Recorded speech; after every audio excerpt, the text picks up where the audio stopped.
Welcome to Home Dad Chat, brought to you by the National At Home Dad Network. My name is Brock, My name is Danny. and we are here to talk about life as stay at home dads. So sit back, relax, and enjoy the show.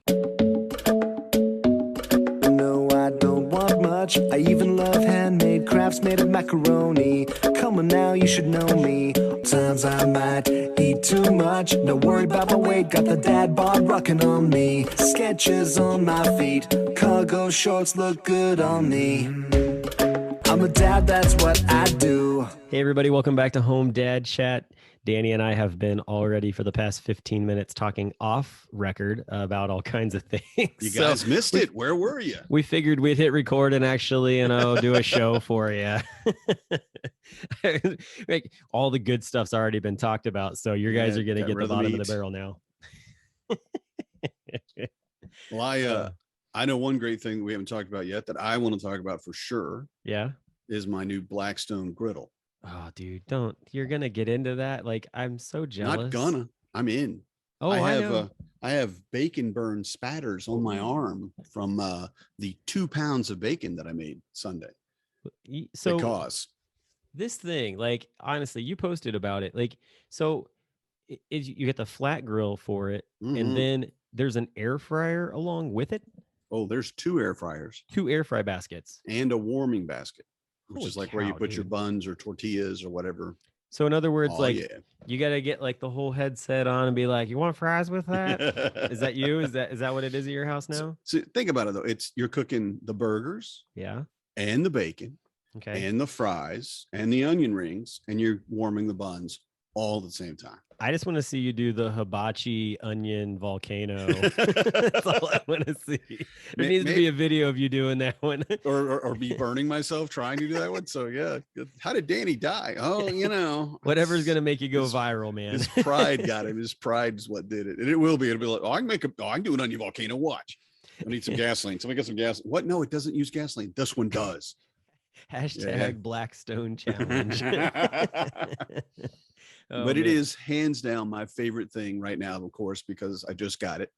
But I don't know if you've ever worked a grill. I apologize. You may have talked about that before, but my first, like, out of the, actual gone to a place and applied for a job was when I was in high school, and I went to work at Wendy's. Right. And I worked the grill, and basically, it's just this big hunk of hot metal that you're cooking burgers and cheese and, and everything that you're putting on it. And I loved working on that. I loved, honestly, cleaning that up because it was a really solid clean every single time. Oh, yeah. And I enjoy like clean things. So I enjoyed the work to clean it. And I've got 4 monsters living in my house with bottomless pits. And my wife and I are not, faint of heart when it comes to food either. And I made fajitas on Sunday. I made a big thing of bacon just to see how it would cook, and it was amazing. Yeah, I had it a little too hot because I've been seasoning it. It crisped really fast, but it was, I got them all before they burned, so that's good. You're gonna make me have to like come up with some sort of like pitch to my wife to get this as like a Christmas present or something, because it sounds amazing. My brother actually picked up, I believe he's got a 17-inch that he can take with him camping. Like he had that this past weekend, and I didn't make it over to really get to see what he was doing with it because I was feeding my own kids.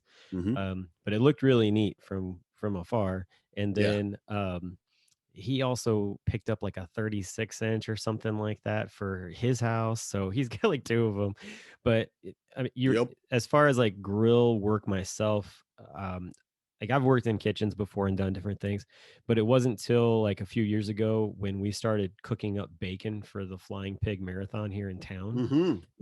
That's what we use, because we have a professional kitchen at our church. And so we'll get like 4 or 5 guys in there, and we'll have cast iron skillets going. We'll have the flat top going. And then we have a convection oven that we just put bacon on trays and throw it in there. So we're doing all kinds of different processes of it, which is amazing. Yes. And it's so fun because, like, especially with the griddle, like, there's so much grease that gets up on there, and then it gets slid to the side, and you got that like that trough, and you pull it out, and it's just full of grease, bacon grease. And the stuff that comes in so that hasn't been taken very good care of. Like, it needs a serious clean. Hmm. So whatever gets caught up in there, we just kind of just discard and don't do much with it. Yeah, yeah. But everything else we keep, like especially the stuff that comes off the convection oven. And we Hmm. have one of the guys that we talk about all the time on the show, David McMillan, takes it and he Our takes boy. all of it home and he then fine strains it and then cans it. Nice. And then you can go up and pick it up. Like I've got like Uh-huh. 3 or 4 jars of it. I take it camping with me all the time, and Yes. it makes an amazing, Hmm. amazing grease for cooking anything Yeah. on. Bacon grease is the best. I It's so love good, it. especially if it's been filtered well. You know, you get that, you get Hmm. all the chunks and everything else out. You get this Yeah, yeah. beautiful, Of course. beautiful white like Hmm. grease in there. So like Yeah. nice lard. Bacon grease. Yeah, I was gonna say lard. Oh, I love it. I Yeah. love cooking with that. Yeah. So yeah, I'm jealous, dude. That's a super super nice But little 18 startup for inch, you. man, and you're gonna be camping a lot. Yeah. Well, I I mean, mean, yeah, there's you if I you get a should just camper, you should just ask her, do you want to serve the kids cold food? I we mean, I'm like cooking fine with over it if you want. we love to cook over a fire though. That's the thing. Like Yeah. that's Oh yeah. everybody always looks at us weird because when we go to the family camp out, we're one of the few that actually we're usually in tent. This year we were in a pop-up, but still like we were Hmm. the ones that were cooking over a fire. Hmm. Everybody else was cooking in their campers or over like the grill that they had brought. Yeah. There's And nothing like a campfire though no, for there's really food. not. Especially, You know. like I mean, we throw like a flat iron cast down on Hmm. there and did I did scrambled eggs and sunny Hmm. side up eggs and I'll tell you Right. the true sign of a master camp cook is if you can cook sunny side up eggs and not break the yolk on a cast iron skillet. Hmm. And I can do that. And so I too, sir. High five. it is yes. Because you are correct. And that was the first time I ever made an egg like that, was on a campfire. Hmm. And I had no idea how to do it. I'd never done it, but I had the cast iron and we made steak and eggs for breakfast. Oh yeah. And I'm like, because the other guys are having like oatmeal or something. I'm like, I don't know Yep. what y'all are doing, but why are you camping like that? And we just, I mean, Mhm. because it was a 2-day. It wasn't like we were hiking. We drove up there, literally drove up to like within maybe 30 yards of the campsite. Yep. So just pack a cooler full of all the, could freeze it and, and just you're going. And yeah, and then I was doing steak and eggs and one of my friends came up and he's like, oh, what you, and I'm like, well, sit down. You want to eat? Come on. And he was, Yep. of course, anybody could have come up, but I said, well, you like scrambled eggs? He goes, well, I like them, sunny side up. I'm like, oh, okay. I don't know how to do that. And he said, well, let me tell you. Yeah. And it was way easier him standing there helping me to get through it, but there it was. And I'm like, there you go. There's your unbroken sunny side up. Let's go. I made you an egg. And he was like, oh, it's delicious. And like we already said, over a fire. Oh, yeah. We'll do like steamed vegetables in a little foil pack, baked potatoes or whatever. Just That's put called them a over to the hobo. side. That's called a hobo meal, is what we usually call that. Oh yeah, Yeah. nice. Steam, yeah, potatoes and meat and just for vegetables and stuff. Throw it in a foil pack and throw it in the fire. Let it warm all up and then squirt ketchup and mustard all over it. Yeah, buddy, that is a meal. Love it. Well, we do butter and garlic.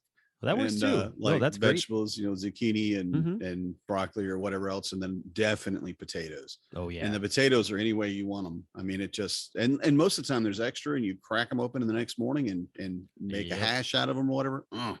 Now I'm hungry. That's some good stuff. Yep, for sure. Well, and too, like, camping. so that was so like I said, I've worked in a kitchen before, and I like to short order cook, that kind of stuff. And there was years ago, I was actually at my in-laws and my brother-in-law was in town and he's like, I'm going duck hunting. And they were duck hunting on the Mississippi River. And I was like, I want to go. And I had brought some gear with me and I was like, I can't hunt like with you guys because I'm not paying that license. I'm sorry. Like that's expensive. Yeah. But I'd love to be able to go sit in the blind with you guys and I'll cook for you. And they were like, oh yeah, like we got a grill and everything. And they're like, they're like, what do you want to cook? And I'm like, I was like, let's go to the store. I'm like, I'll get bacon and eggs, and like we'll get some sausages and stuff, and Yeah. I'll get some bread. We'll do some toast on there and everything. And so these guys are sitting there, shotguns in hand at the blind, and it's just like you hear them calling these ducks from across the way, and they're coming in and blasting them. And the whole time I'm back there like cooking up bacon and eggs and everything. I'm like, all right, I was like, breakfast is up, who's up next, kind of deal. And like they would switch in and out. So it was stuff like that was just that I loved it. It was so much fun. I was like, I didn't get to do the experience of getting to like, shoot, but it was fun to just be in there. I actually got to set, like after I got everybody served, it was fun because they had saved me like a seat, like so where I could actually just have like a hunter's view of everything and watch it. So that was a lot of fun because I mean they were just like blasting them out of the sky, and it was funny because they were calling them from across like a preserve. So on the other side of the river was like a bird preserve, and they're just like, come over here and die. Like it was hilarious. You guys are fine over there, however over here we'll eat you. So that was good. That was the first time I ever had duck too. It was delicious. It's been a long time. I've never really technically myself been bird hunting. But when I was a kid, my great uncle, he would always provide for the table at my grandma's house, my great grandma's house, really. And it was the funniest thing was picking birdshot out of your food, And I remember that specifically because that first time you bite down on a piece, even though he told us, I'm sure, but I was too young. I'm like, what the, ting, and I'm like, it's a baby. And my great uncle's like, that's birdshot, son. Just eat your food. That's where you need to get Paul Gordon to take you out. That's one of the things that he likes to do is go. I think it's either pheasant or I forget what it is, dove, maybe something along those lines. But yeah, man, you should get with him and go out sometime. I'm going. I don't know if it'll be this year. I don't know what. Honestly, I think we'll just be settling in this whole year. Sure. I hate to say that, but it just the more I plan, the more I don't get done. And I look around. I'm like, I mean, I've got a million things to do, but may not be this year, but absolutely next year. I'm definitely going deer hunting. The deer up here, they're whitetails like we have in Georgia, but the whitetails in Georgia, you have to check. You don't really check see if they have antlers. You check see if they're wearing a collar. Because you make sure you're not shooting somebody's dog, because that's how big they are. They're like 12 pounds. They're like tiny little. Hey, how are you? Like, I was gonna say up in Wisconsin, they're freaking horses. Yes, they're monsters. A lot more. And we have a big stand-up freezer, which is not in any way full, man. And I think a freezer needs to be full to work at peak efficiency. So Agreed. Yeah, absolutely. I actually went to the butcher. Oh, by the way, there you go. I love going to the butcher. I do too now. It's called Ski's Meat Market, and I just saw it, driving by, and I don't think I've really ever been to a butcher, but other like the supermarket or whatever. And my uncle has been a butcher most of his life, but at the supermarket again. So I never really. It's so different, It's so different. I was amazed, and they have so much more in there than meat, which was amazing because they had first was spices, and then sauces, and then spice blends for different types of meats, and then cheeses. Of course, they had an entire like cold thing of cheeses of all different kinds. They had all the meats, all the sausages, all the kielbasa, all the bratwurst with cheese, and just all of these things that they made in house. And the bacon. And I said, I give about 2 pounds of, thick cut bacon. And she's all right. And she doesn't take what's in the tray. She goes and gets a thing and slices it up for me. Right. Like right there. And she puts it up, and it's like 2 pounds and like just barely over, like 2.3 or whatever. And I went, oh, no, you can leave that. Just go, sure. I can just like, nope, more is better. It's bacon. Let's go. It won't be wasted, I promise. There's no way, right? But this is the first time ever in our house that I have had leftover bacon. Because I made it, but then I kind of set it aside and made the fajitas, right? Because I wanted them on the grill immediately, and I also kind of wanted them in the bacon grease a little bit because that can't ever hurt you. Oh, I love bacon grease eggs. Yeah. And then so I get it in, and the kids are eating bacon, and everybody's trying it, and we had again 2 pounds.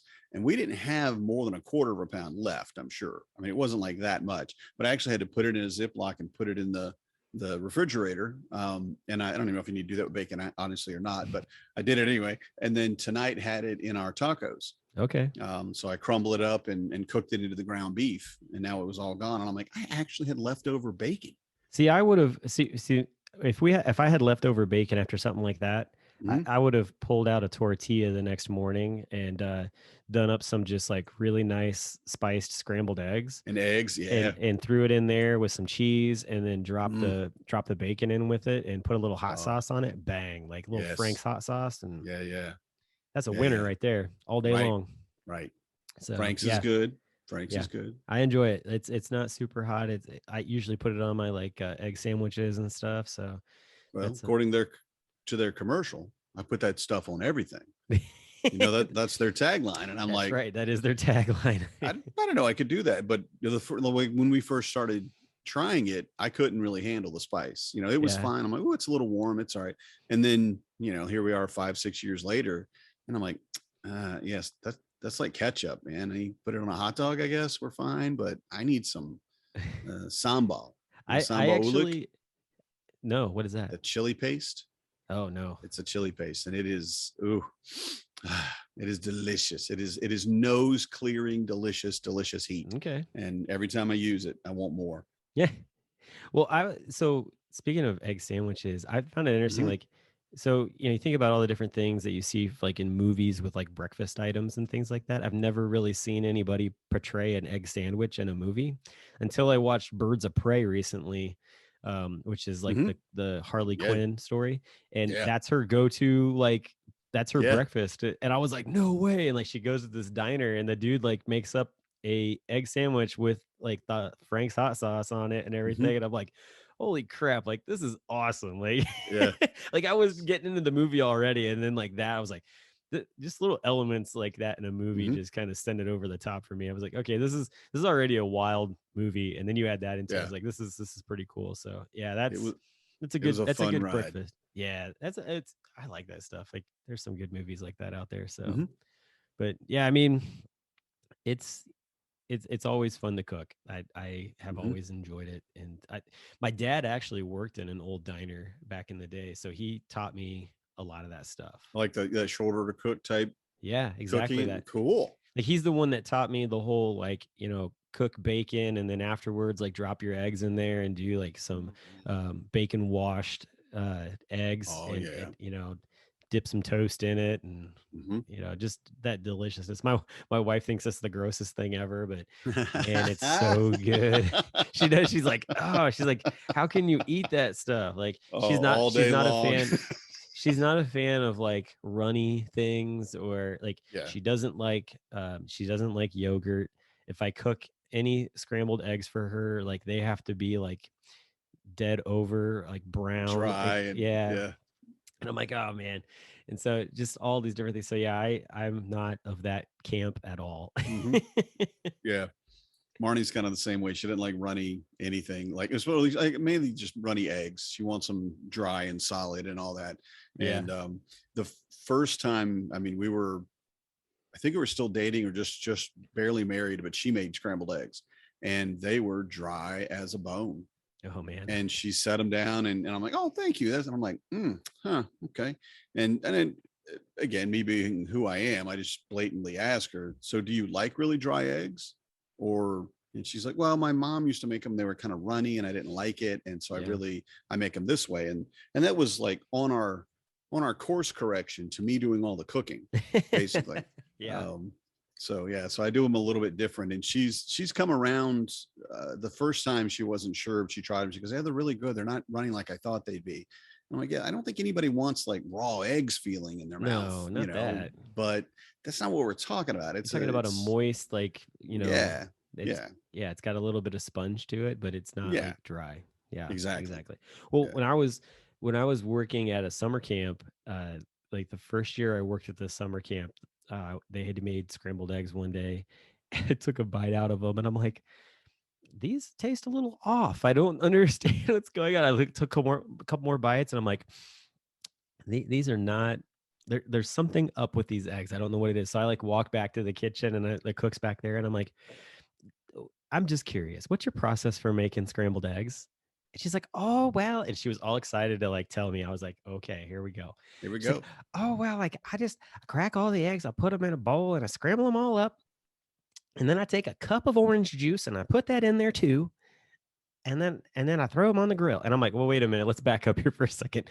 You put orange juice in Right. your eggs. And she's like, oh yeah. She's like, it just gives them more color.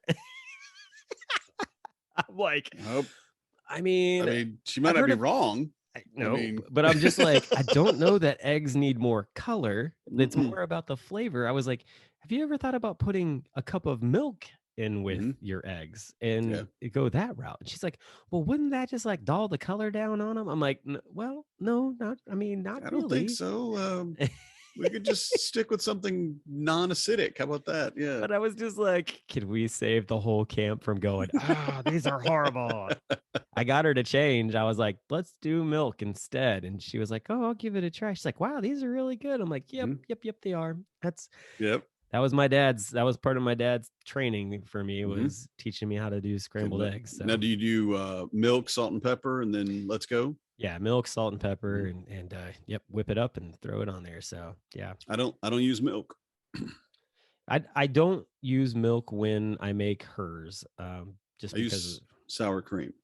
oh, that's a good idea too. I really like it with sour cream. So It's that's like a, what do they call that? That's like a scrapple type of deal almost. Like sorry, not sour cream. Scrabble. Isn't that a board game? No, scrapple with a P, Mm, not a B. So which means so scrapple is when you take like eggs and some sort of meat, and you take cream cheese actually, mhm, and you cook that all together. And so it gives it this really creamy taste. So like that doesn't sound bad.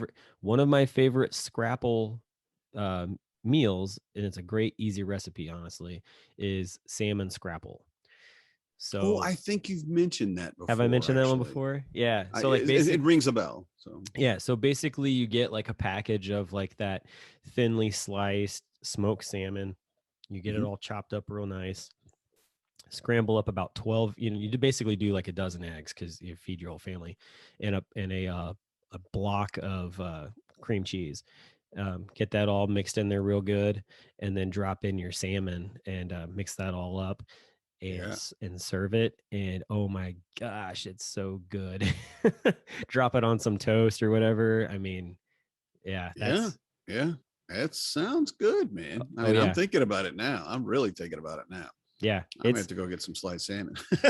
There you go. I mean, it is. It's an amazing. It's delicious, and it's so funny because like my kids were like, I don't know about this, and then they tried it, and they're like, oh, this is so good. Like, Hmm. so yeah, I one of my go-to easy meals. Like, I try to keep sliced salmon on hand in the house because it's like if there's ever a night where I'm like, I just don't want to make anything that's going to take a lot of extra effort, and it's like this is Yeah. like easy. It's like throw eggs in a bowl, whip them up, chop up some of that salmon, and boom, it's in. So Hmm.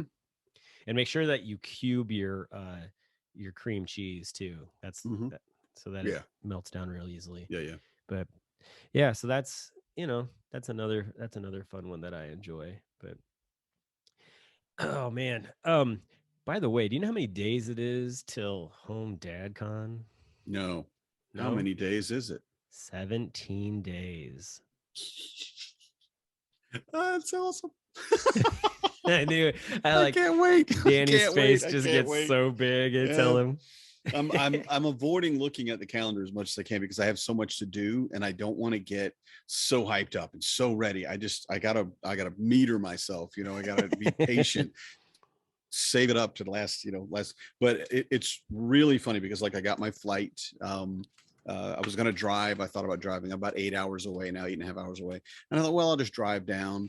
There's not an airport close. I'd have to drive down to Green Bay, which is an hour and a half, I think. I'm going to drive an hour and a half. Might as well just drive the whole way, no big deal. Yeah. And then it turns out there is an airport just north of me, which is only 30 minutes in Wausau.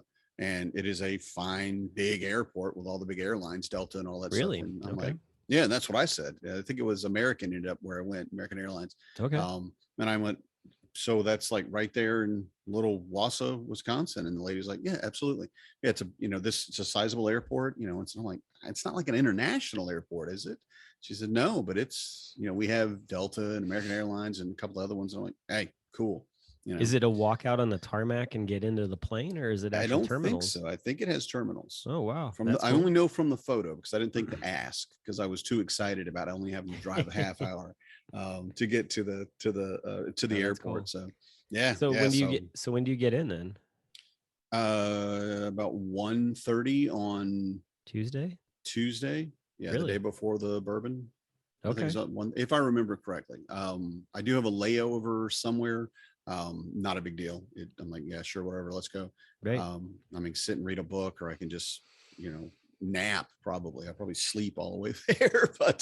Yeah. But yeah, I think about 1:30. After we're leaving at 7:30, and then, but there's a layover, so I think it's 1:30 that it arrives. Okay. And then and then just get a car and head over to head over to the hotel and just like, yeah, Just chill out. get Yeah. ready. Yeah, find some. I don't know what to do at that point. Find some other dads. I'll be over there. Yeah. Yeah.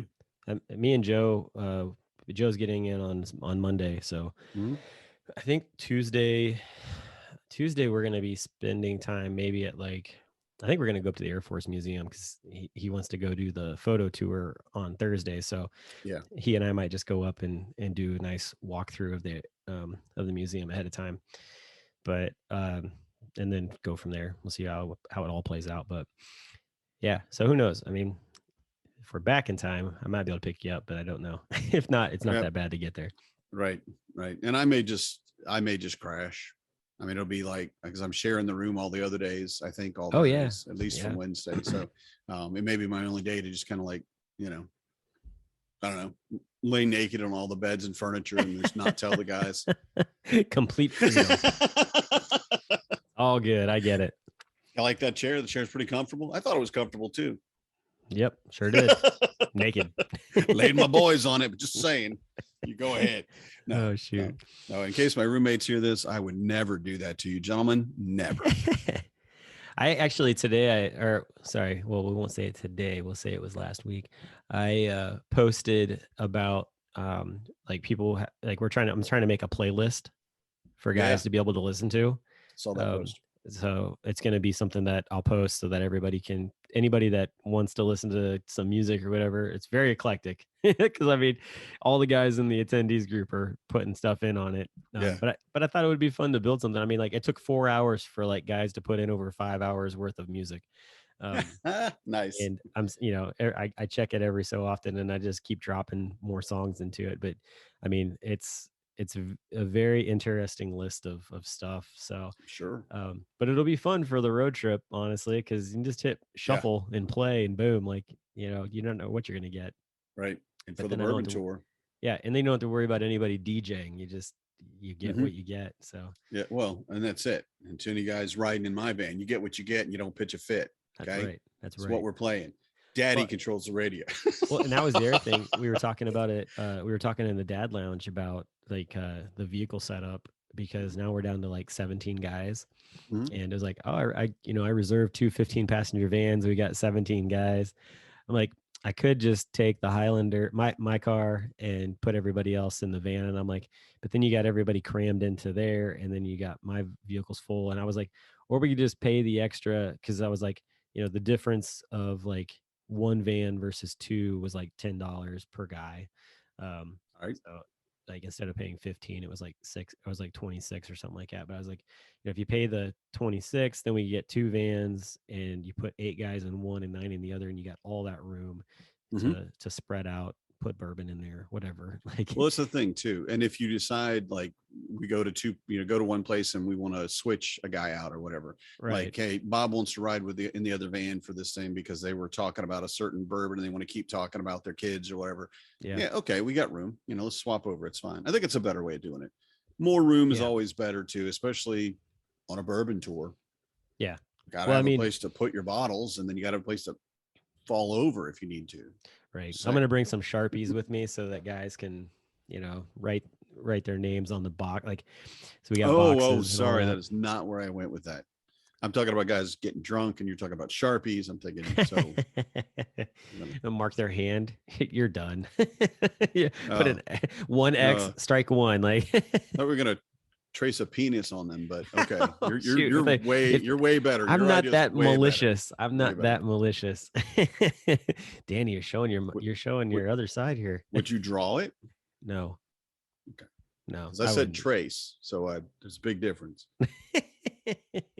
No, I would not. I've only done that once in my life, and I the next day I had to apologize to the guy, but he thought it was hilarious. So, Oh my but I would gosh. not. I'm not. We don't Sharpie our own. That's a rule I have from another Yeah. group that I'm in, and that's it. We don't Sharpie our own. Yeah. For sure, for sure. Oh man. But yeah, yeah, I'm getting excited about that. And actually have been 17 days. 17 days, man. Yeah.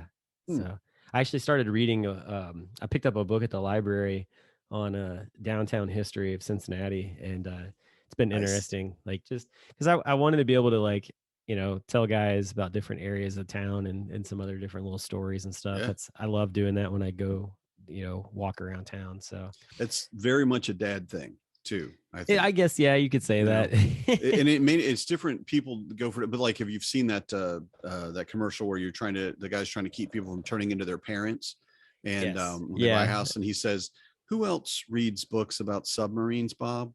The guy goes, "My dad." He goes, "Yeah, your dad."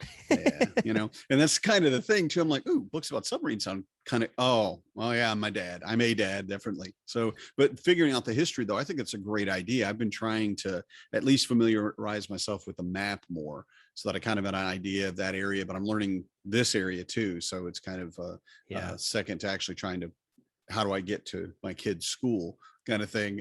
Sure. But yeah, just having an idea of where you're going, and then being able to go, "Hey guys, you see that bridge? Yeah, that bridge has been rebuilt 17 times or whatever."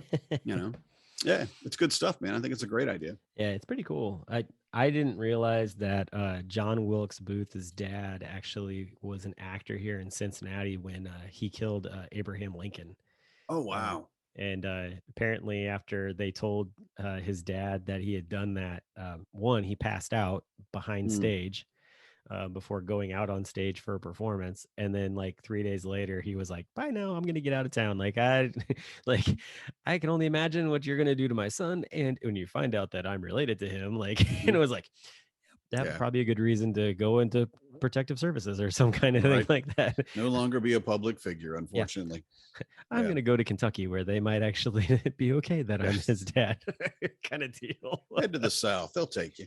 Yeah, exactly. So, well, into like that, we've talked about the fact of the Underground Railroad Museum or the Freedom Center actually being across there. And there's a lot of stories in there talking about like people crossing over into Cincinnati and how like that was sort of like the beginnings to like going north for freedom and stuff. And just some of the different like things like that. I guess there was like a slave owner who let his slave come to this Cincinnati with some other people for something, and she didn't want to come back. And then like they went to court over it, and the guy said, basically, the owner said, you can have your choice. You can either stay or go. He really thought like she would come back to him. I don't know what kind of loyalty he felt she had, but she said no way and said she was staying.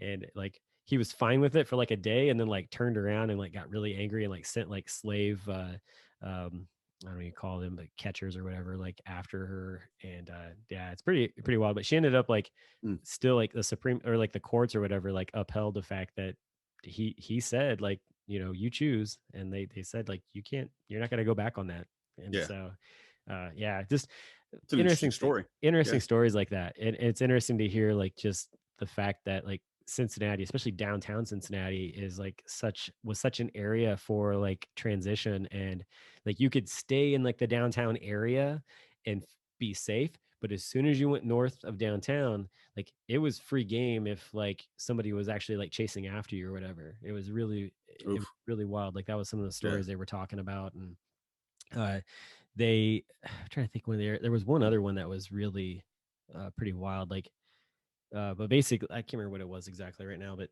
yeah, I mean, just stuff like that. It's pretty wild. Oh, I know what I was gonna tell you. Like, so I like period piece shows. Like Outlander's awesome. Really enjoyed that. I'm probably gonna actually rewatch it while I'm recovering from surgery with my wife. And then I really enjoyed the Hell on Wheels series, which which is like right after the Civil War, and they're building the Continental Railroad. And now I'm watching Deadwood on HBO Max and really liking that because it's like right after Hell on Wheels ends. And reading this book, I find out that Cincinnati was like the furthest west, like wild, like the wilderness west that people had gone in like 66 or something like that.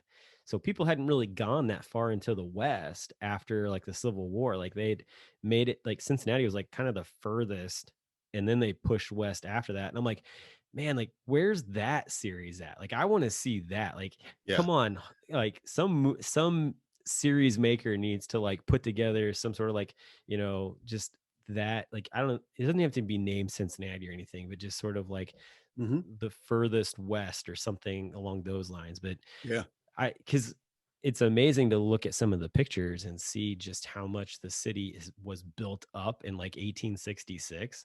And it's like, man, like they were established, like lots of buildings, and it was not a frontier area at all. Like it was a true city. And yeah, it's just, I find it interesting. Like sometimes people don't really dig into like the history of like the towns and cities that they live in. And when you do, like you find out like there are famous people that like went through there, or there was like these amazing things that happened that nobody talks about. So that's, I get such enjoyment and pleasure out of finding those things. Yeah. It's a little bit different coming from Georgia. We do have a lot of stuff about the Civil War and the histories of that, and that's you know, for good or for ill. You know, it was interesting when I was at the open house for my high school student, and his U.S. history teacher was talking about that they're basically this AP course that he's taking is just going to be a broad brush of history. You know, we're just going to U.S. history in general. We're not going to stop on a lot of things. We're not going to pay a lot of attention. We're not just going to move from point to point to point. You got to be ready for that because you need to get to all those basics before you can get in. And he goes, but when you go to college, like I studied and yada, yada, we did this. So like we went over the Civil War and we spent 6 weeks studying one county in Georgia. Yeah. And that's was, you know, we really went intense on everything that had happened there and everything that was going on in that area, and the, you know, the culture and the politics and all of this other stuff. And I'm like, cool. We do that anyway in Georgia. That's just what we do. It's like what our pride and joy almost. It's like we were horrible human beings. Look, you know. But he said, well, you know, it was, we're talking about this area in this county, and I'm like, oh yeah, I used to work out there, and you know, and I lived over in this area, and we talked for about 5-10 minutes. He's like, it's so weird. You're like a piece of history, you know. And I went, all right, that's mean.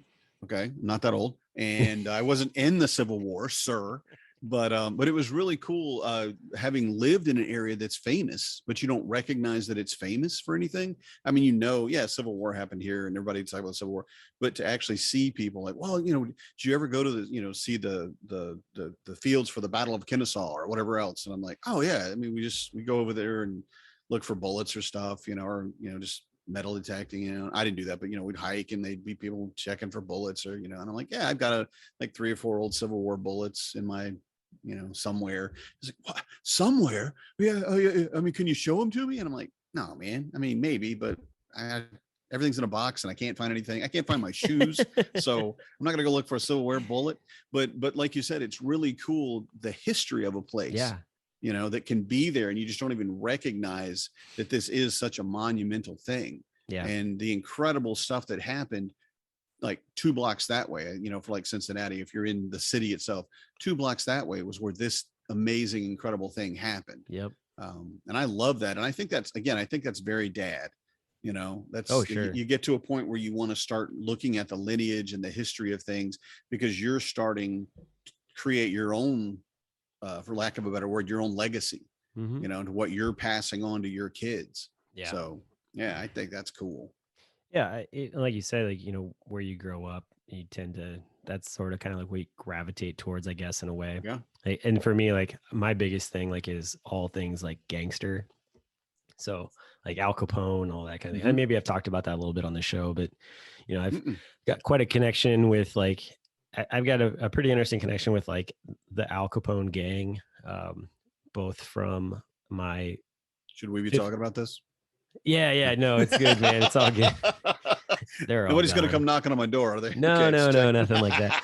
No, like so like for my 8th grade history report, I did a report on Al Capone, and one of the people was one of the teachers was like, you should really talk to this teacher. And I was like, oh, well, that was my 5th grade teacher. And they were like, yeah, you should go talk to her. And I'm like, okay. She's a family friend. So I call them up and I'm like, hey, like I'm doing this report on Al Capone. They told me that I should talk to you. I like, what's your connection? She was just like, just have your mom like bring you over here to the house and like I'll show you. And I'm like, okay. Like she won't even tell me over the phone. Like I'm like, Yeah. all right, like this is gonna be good. Whatever this is, like obviously she doesn't want this to get out, but she wants to show me. So I'm like, all right, cool. So my mom takes me over and like we get in there and she's like, hey, all right, you guys come on upstairs. Like I'll show you, this office here. I'm like, all right. She's like, my dad was a reporter for the Chicago Times. And I'm like, okay. And she's All like, right. and he rode the train to Alcatraz from Chicago with Al Capone. No And way. yeah. Wow. And she had in her possession all of the original transcripts from what he wrote on the story that made it into the paper about like this conversation that they had together.